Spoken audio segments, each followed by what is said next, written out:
Ce match, le Bastille Day, le jour de la prise de la Bastille, elles sont très attendues et on s'attend à une grosse réception. C'est Hervé Renard qui disait que ces joueuses allaient être bousculées, ça va être un vrai test, et il finissait en disant tant mieux.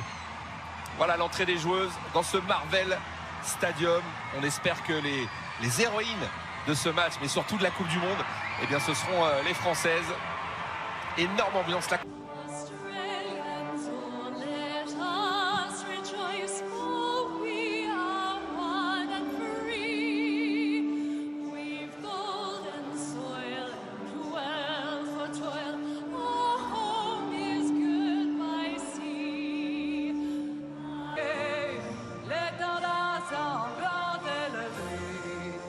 Entendez-vous dans vos campagnes rugir ces féroces soldats? Il vient. État, ça c'est le staff de l'équipe de France qui nous a donné cette information qui est très dure. Donc voilà, on va faire attention aussi aux chocs, aux blessures de dernier moment. Il faut faire attention, mais voilà, c'est pas un terrain de football habituel. Quelques instants, c'est parti pour ce dernier match préparatif.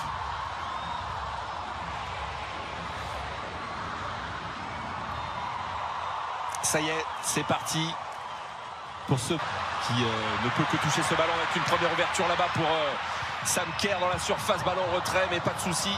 On joue un jeu dangereux côté française. Cette petite remise derrière de Almeida était risquée, mais ça s'est bien passé. Elle est l'une des meilleures attaquantes du monde, la joueuse de Chelsea, avec une faute là sur Diani et le coup de sifflet de Madame Kouaza sur cette disposition tactique. La bonne intervention de la craque, le dédoublement pour Diani. Assez tonique sur ses premiers appuis. Sur ce ballon de Sommer avec ce plat du pied qui va passer juste à côté. Kenza Dali, je crois, oui.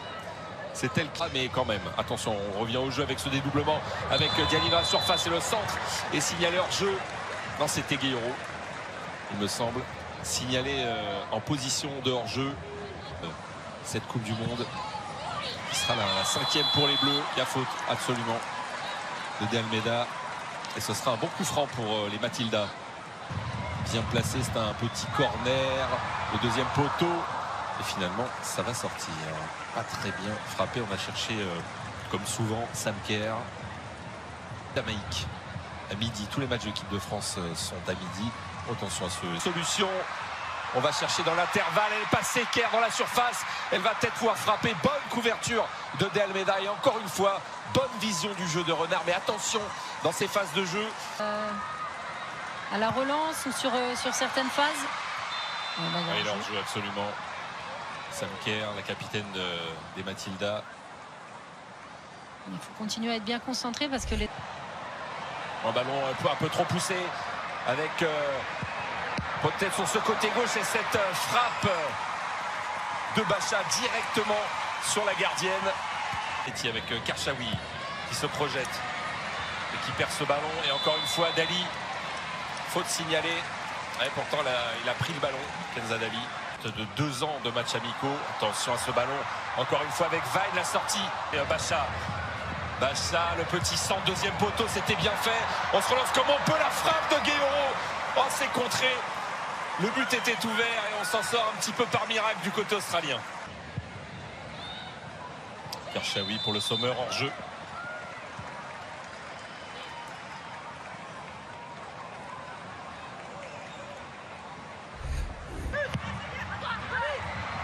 C'est pratiquement rentrant. Il faut la vigilance de Perromagnin. C'est pas fini. Il faut sortir de ce marquage là encore. Limite une supériorité numérique pour les Matilda. C'est passé. Et belle sortie de Perromagnin, il le fallait. Qui a pris un coup la gardienne de la Juventus. Bacha. Karchaoui, le 1-2. Et Bacha qui est accroché. La défense française dans la surface. Dali qui va chercher Renard de la tête. Et les Françaises en danger sur cette nouvelle incursion. La bonne défense de Almeida. Le Sommer dans la surface de réparation. Eugénie qui attend Bacha. C'est bien fait, le centre peut-être. Et là, au plat du pied de Diani. Que c'était bien fait de la part de l'équipe de France. Il y a 3 Oui, jours. il y a quelques jours, la préparation, elle est faite pour... Cette équipe de France avec Gueye-Roux qui garde ce ballon, qui arrive à centrer. Gueye-Roux, la parisienne avec Karchaoui, deuxième poteau. Oh, elle s'est jetée. Eugénie Le Sommer, c'est pas la plus grande sur le terrain, mais elle a failli prendre ce ballon de la tête. C'était bien joué, hein. L'appel au deuxième poteau, il est bon. Ballon pour Gueye-Roux. Alors Gueye-Roux, elle est seule, elle va essayer de passer en vitesse. C'était pas évident. Bonne défense, hein. Alors qu'il réclame une petite faute.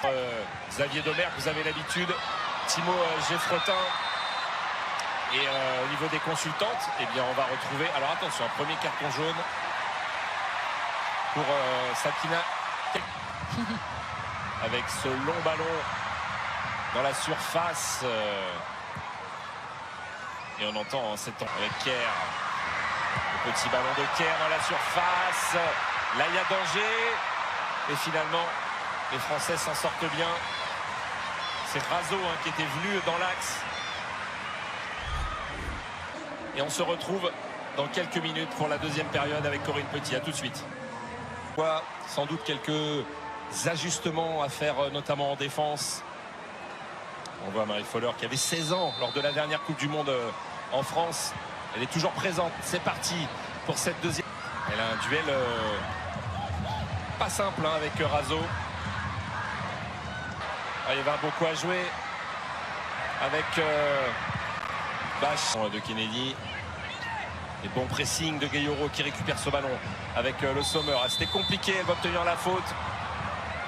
La lyonnaise n'est pas signalée. L'avantage, le petit centre de Diani pour Le Sommer. Si elle arrive à se retourner, elle peut donner à Bassa. La frappe de Bassa qui s'envole. Mais c'était bien combiné dans un petit espace. Et c'est important. Ce dédoublement, c'est bien fait. Kakli qui peut centrer. Ce match, Estelle Cascarino avec une nouvelle vague australienne. Le centre, deuxième poteau. Ça va passer largement derrière les buts.